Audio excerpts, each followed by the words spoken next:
CAFÉ, the Evolution of Financing 2.0, questions and answers about the CAFÉ Fund. Hello, everyone. My name is Tessa. Welcome to the Futurist Mindset. Today, I'm going to introduce your host, Reagan Rodriguez. Reagan is a futurist that teaches stratosphere wealthy legacy families how to become impact investors. And today, well, actually, a couple weeks ago, you shared a thumbnail sketch of the cafe. So we're just going to look at that really quickly. It took 420 years to figure out, literally 420. You'll see that common stock began in 1602, and then in 1836 was preferred stock, and then in 1850 was convertible preferred stock. So it is a new type of security. Essentially, Tessa looked at other financing options on the table for entrepreneurs, picked out all the good parts, and wrote out a lot of clever language to block out all the bad parts. It's a brand new tool. It's been out for 3 years now, and it helps entrepreneurs raise capital. Perfect. So I know we're going to dive into a lot more information about this and how we can use it. Can you tell us a little bit more about how you heard about how you got started in this and, got involved with uber wealthy legacy families in the first place? Yeah. So like you mentioned, Tessa, I am fortunate in the fact that I help manage a very private foundation. It's made up of 26 uber wealthy trustees, and the mission statement is to fund infrastructure and humanitarian projects that create jobs.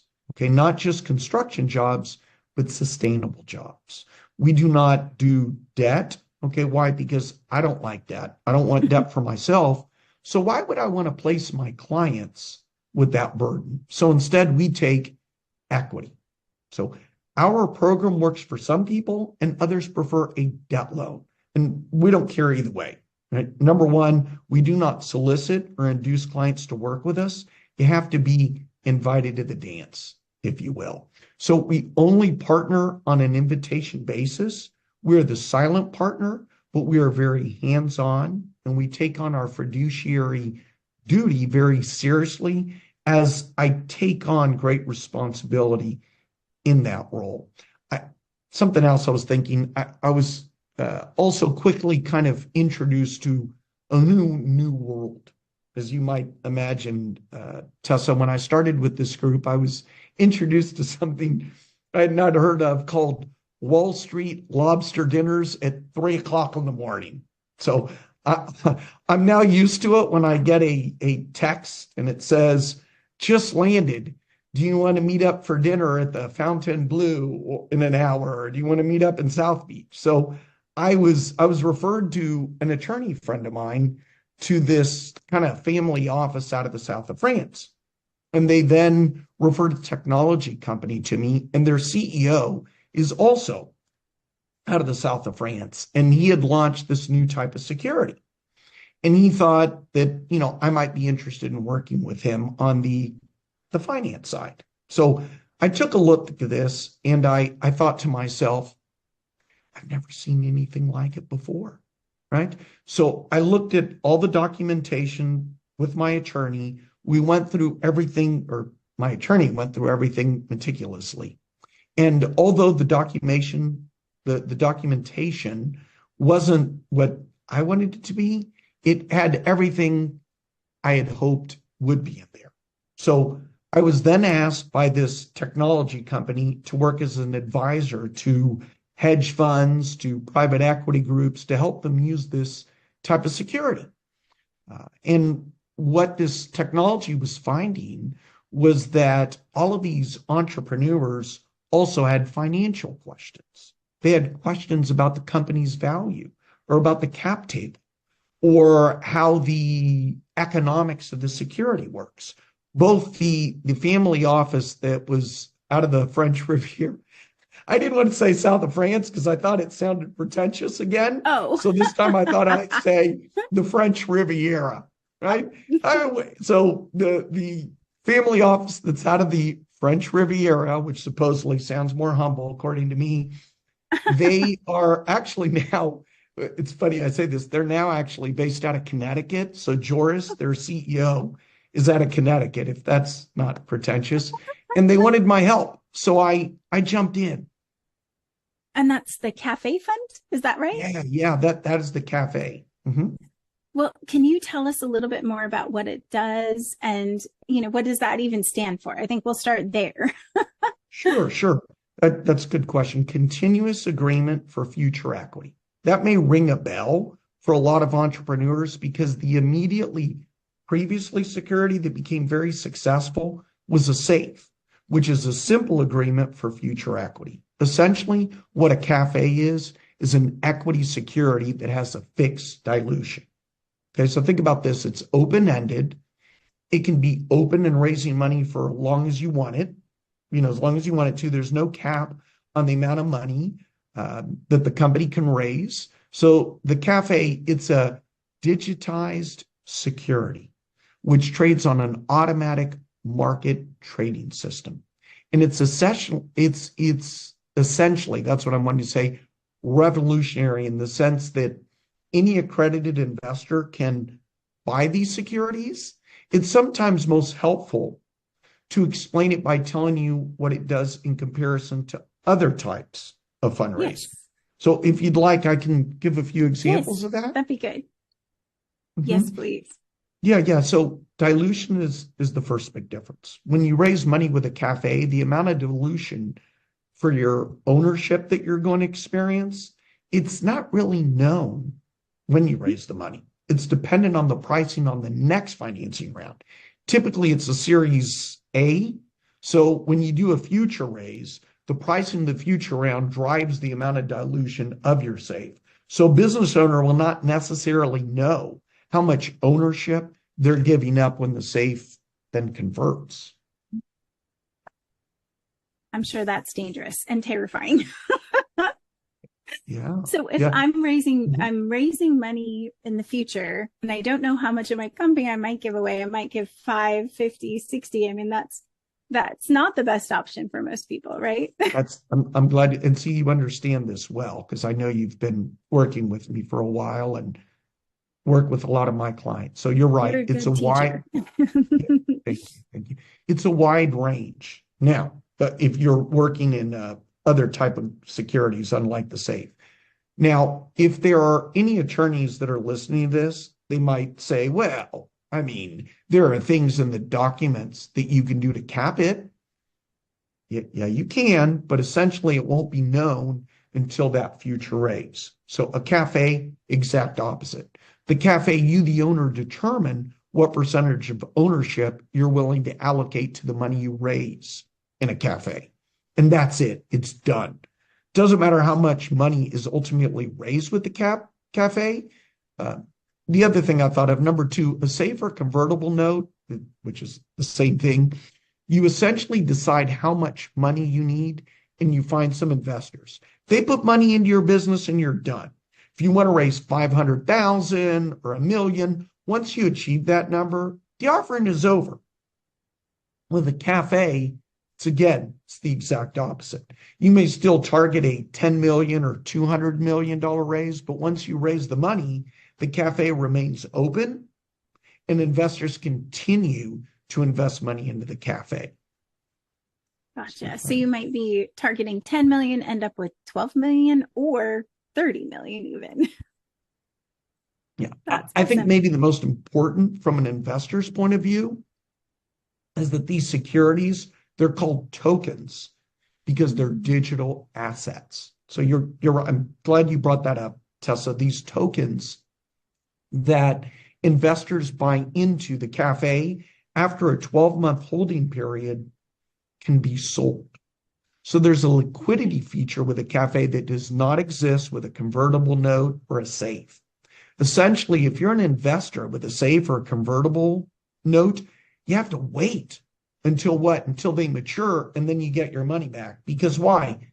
It's debt. Okay. So, maybe there's a conversion on an IPO if you're lucky. And then hopefully you get to take that. So what I'm saying is that's what you're waiting on. Hopefully there will be an IPO. But the difference is with the CAFÉ, you can take your gain Okay, so if you've held for 12 months, which again, that's the mandatory holding period, you can sell those tokens to somebody else. So if the token price has gone from, let's say, 10 to 15 or 20 or 25, you can liquidate, you can sell it, and then recognize your gain. So they are able to buy something, then they can have a liquid event because you might invest 10 million. And then if something happens with another business or you get hit with capital gains, then you can sell your portion and sell off. Can you sell off a portion of what you have, or do you have to give it all away? Yeah, no, you're really getting this really well. That's right. Yeah. You can sell as much or as little as you want from an investor's point of view. Because, or think of it this way, from that investor's point of view, you've purchased tokens in a company, the token price will appreciate over time. So you have one opportunity for an upside for a gain. The token also represents an ownership stake in what? In the company. For what? When there's a future conversion. So you have a second venue for an opportunity for gain. When you convert into equity in the company, right? So in that case, there can be an IPO that's done. Okay. So there's a double win. You typically don't get that with any other type of security. Well, let me just quickly add, because I tend to forget, that in a convertible note or a safe, they're both debt. Okay. They go on your balance sheet as debt. It stays off your balance sheet. With a CAFÉ, it's not debt. Okay, I want to be clear on that. A CAFÉ is not debt. So that's my point that I was making, is that it stays off your balance sheet. The only thing that goes on your balance sheet is basically a footnote that says that when the CAFÉ converts, it will convert into this type of equity and it will take this much dilution from the cap table. Gotcha. My mind was going in a lot of different directions. I hope I connect. So is that how it negatively could affect a business as far as the balance sheet? I know we're talking about safes and convertible notes, so it would the balance sheet, it shows as a negative, and then that affects future cap raises and for future investors. I'm glad you brought that one up. That's a good question and good point that you brought up. If you're looking to raise additional debt, right, lenders are going to look at coverage ratios. Okay, for example, if you have debt on your books, you're asking the lender to put more money into the company. So think about this. I'm just going to give something that everyone can relate to. Like if you went to a bank and you have a car loan and you've got another car loan and then you've got a mortgage, it kind of is a complex conversation to have, right? And then the banks want to know who gets their money first. I wanted to give that analogy that everyone could relate to. Let me now answer the question. Because you may have debt service, that means less cash is available to that new lender to be repaid on the note. So a safe and a convertible debt, it does crowd out other abilities to raise capital on the equity side. Okay. It's kind of the same thing as the example I gave when you walk into a bank. Because remember this, a convertible note and a safe, if you're familiar with that term waterfall, and if not, you may want to Google that term waterfall in terms of finance. It's looking at a company's balance sheet. So you'll start with common stock and preferred stock and convertible notes, safes, and then with CAFÉs, there's a priority of distribution. So if the company is sold and there's, let's say, X dollars available to distribute it to all the owners, there's a sequence to it. That sequence, Tessa, is what's known as the waterfall. The reason investors like safes and convertible notes is because that puts them high up on the food chain. They get all the money before any other security. Again, good for investors, maybe not so good for business owners. Got it. So I'm wondering if we could play a game, if you're up for it. Yeah, go ahead. Yeah. If let's say you and I are going to invest and we need to raise some capital. or we're starting a business and we're going to raise some capital. Can you walk us through what you would suggest, maybe how we'd explore the different options, the safe, the no convertible CAFÉ? Can you kind of go through how you decide where to invest? Okay. Let me first answer who I work with and my niche. Okay, and then I'll answer the question. If someone's watching this that does not know what that definition of a family office is, you might want to Google it and you'll see a good definition on, my guess is Investopedia. But a family office, the definition is someone with a net worth of, we'll say, 100 million or more. So the people I work with are not necessarily return driven, and they're not about wealth creation, but rather wealth preservation. So although our minimum is, as you know, Tessa's 10 million, you've noticed that most of the projects I take on are 100 million to about 2 billion. And I prefer infrastructure, alternative energy projects, solar, wind, waste to energy, and then anything in that humanitarian category. Now, let me answer the question. If you are not working with me and you had a technology, like you said, let's play a game, we're going into business. Well, companies are broken down into stage of development, right? So it's hard to generalize about that. But if you're early stage and you're bringing something to the market that's in demand, you'll get attention. And you just have to do a good job of promoting your business to investors who are interested in technology. Okay, now I personally do not know anyone like that, nor do I know people that just want a return on investment. So please don't contact me and tell me how profitable your new technology company is. I get it. That's just not our focus. So if you are a technology and you're watching this and you're saying, okay, Reagan, you said that your investors aren't going to invest with me. So how would I go about this? All right. I'll answer that question for that person. Then just think carefully about who your investor audience will be. And there's lots of ways to do that. I mean, there are loads and loads of databases out. I'm not your database. There are loads and loads of databases out there where you can go, and get a lot of research, filter by types of investors, essentially narrow it down to maybe a group that will be more inclined to want to look at what you're offering in terms of deciding what type of capital raise to do. Another option I was just thinking to ask yourself is, what kind of investors do I want kind of in my business, right? Reach out to your contacts. I just was on a Zoom meeting 2 hours ago it was also a kind of a waste to energy project. And he was telling me that he just basically went to people who knew people who knew people and found someone to invest. And then he mentioned to me, yeah, he was thrilled because he got 2 or 3 people to put in 500,000 each. Okay, fine. There's your money. Okay.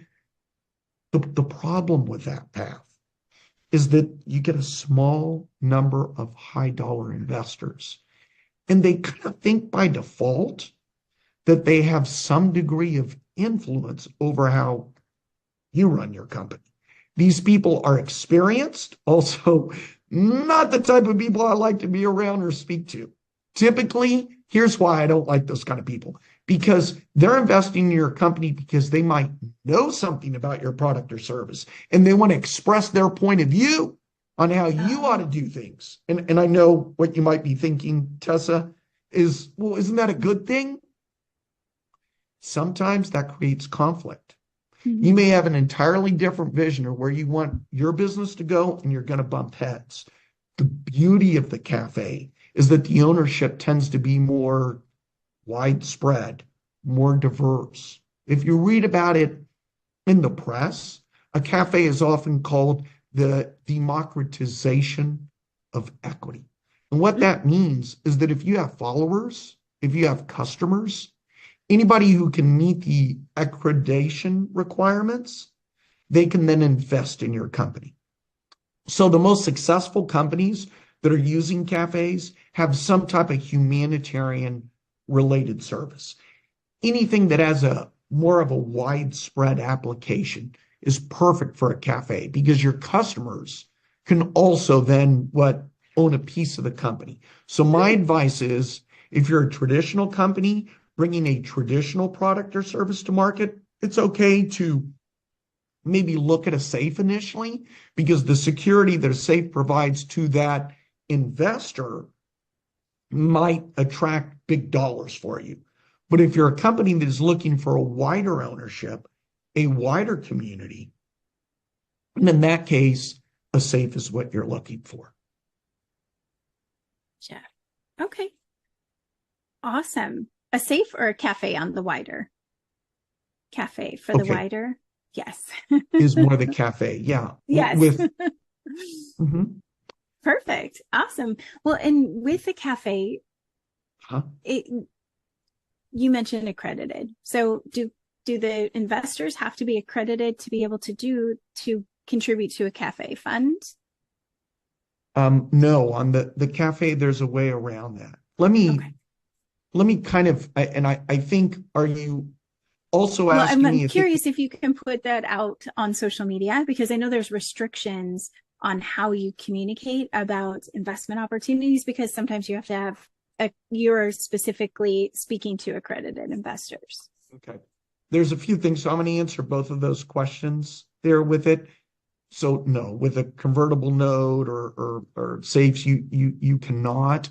The only one, there was a law passed, I believe it was in 2006, that's called Reg CF, and that's what's known as crowdfunding. Now, so other than that, you're not going to be able to. Okay, that's the best way to answer that. So with a convertible note or a safe, you really are looking to kind of get lucky and just find a handful of investors do the whole raise. In the instance with a cafe, you leave it open forever. It's continuous agreement for future equity. Beautiful. So obviously you're with the safe and convertible, you cannot, or well, I should ask, you're not able to promote on LinkedIn, but with this special with cafe, you can.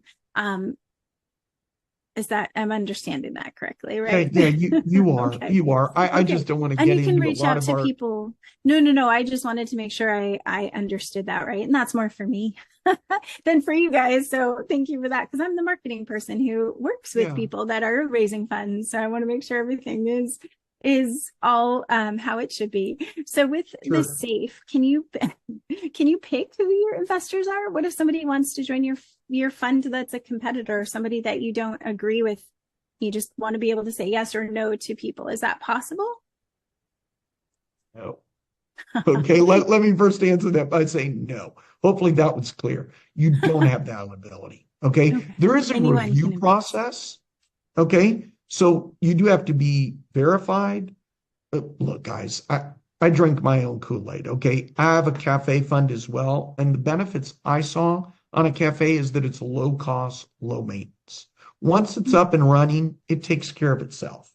Okay. With crowdfunding, oh my gosh, you're constantly having to feed your fans with information about the product development and who your new clients are. With the cafe, you set it and forget it.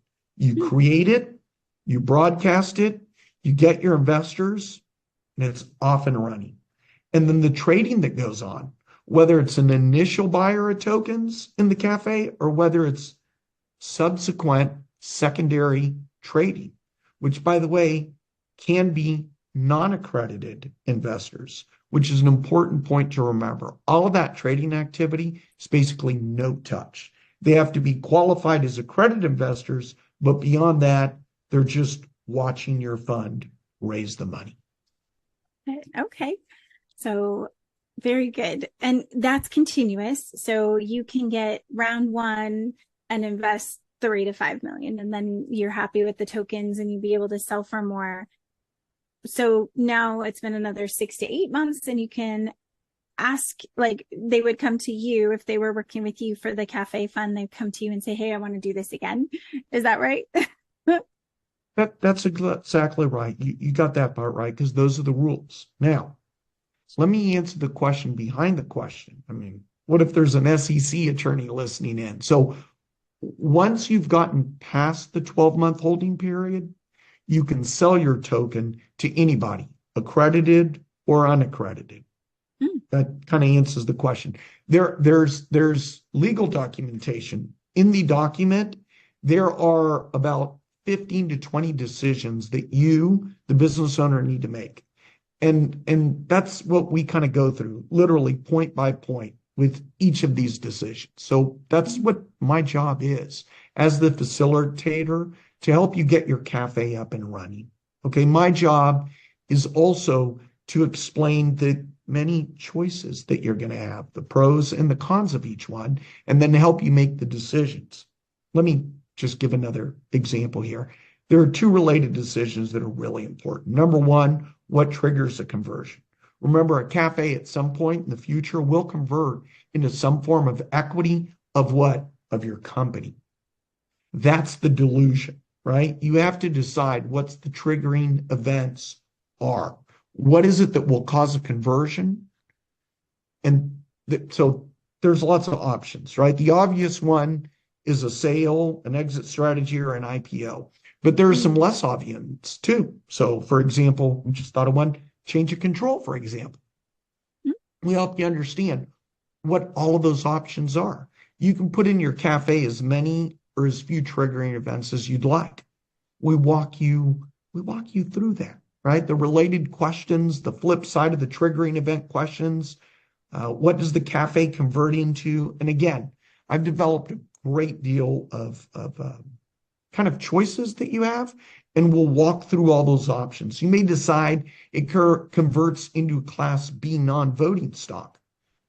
That's kind of what I did with my Worthy Futures fund, Tessa. So you may decide it converts into a junior preferred stock.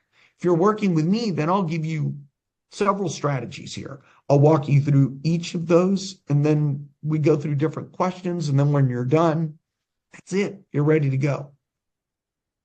Beautiful. So you can earn more. So if you hit your goal, you subscribe, you want to hit 10 million, and let's say you do that in month one, you could keep it going. You could continue to raise more and more, and then you have an exit strategy or something that is going to be the end of that, essentially. And it could go on with the next person after that if they wanted to.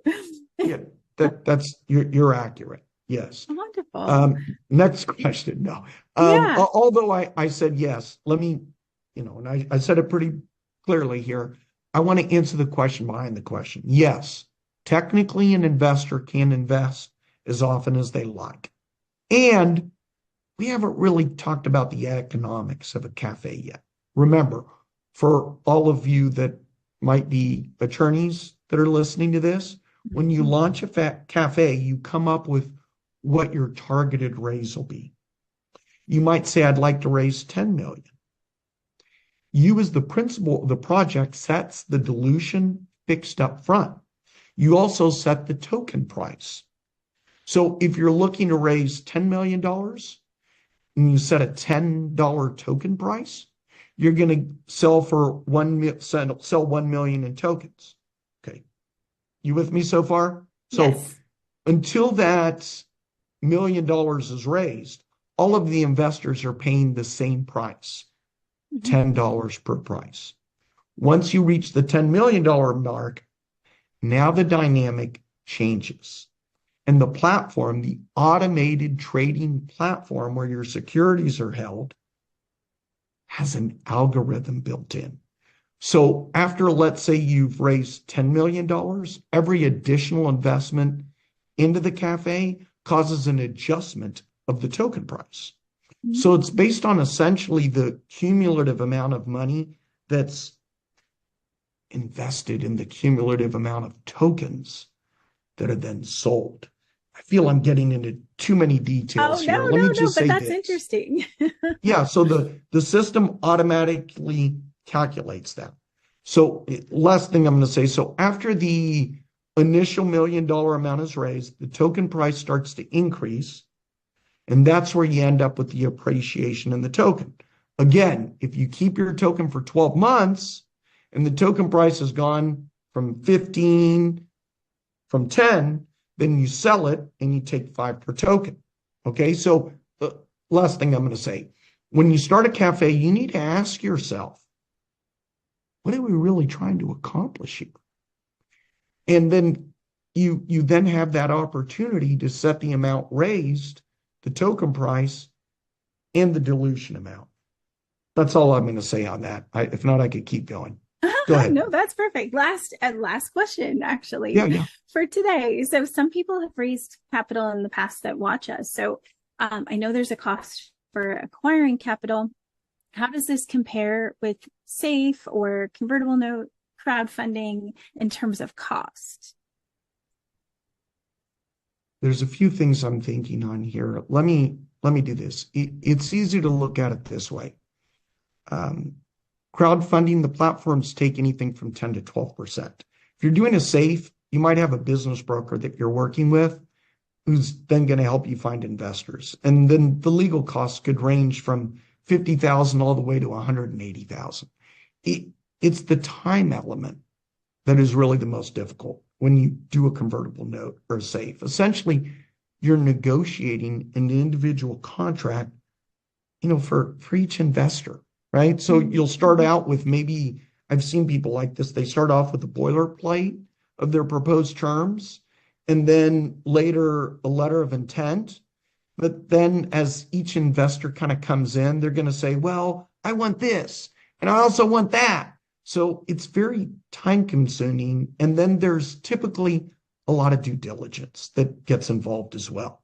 Hopefully, well, look, like I said, there's a lot of due diligence involved. And however, though, with a CAFÉ, we've taken the original CAFÉ template, the documents, and recrafted them. Or as my attorney, and again, we're good friends. So when we've had a few drinks, here's how he describes it. He says, Reagan, here's what you did. You took all of the documents. His word is he recrafted them. So here's what I did. Here's what he says. You shredded them, you tore them apart, and we rebuilt them. My words at the end. I interrupted and I said, but we rebuilt them. And we did. It's very robust. It's a process. It's very simple, step-by-step process, and it'll get you results. So I'm done. I'm going to conclude this. I love this. Thank you so much. Thank you so much for all the information and your investing wisdom. I know it's very helpful. We go live at noon on Fridays. And if you guys want to hit subscribe, you can definitely get notifications when we go live. But if you want to work with Reagan, you can go over to Fifth Avenue Capital. So it's fifthAAVC.com. So you, and the number 5, and I'll put it in the chat so that you guys can see it. But go talk with Reagan because he has so much, a wealth of information in his head. And I wouldn't want anyone to make rash decisions or go out anywhere else. Go see Reagan and let him know that you saw him on YouTube, because that's where I can bring people into Reagan. So thank you so much for being here. Thank you for being with us, Reagan. You're quite welcome. You did a great job of hosting. Thank you again, Tessa. Thank you. Have a nice week, everyone. Thank you. You as well. Thanks. Bye.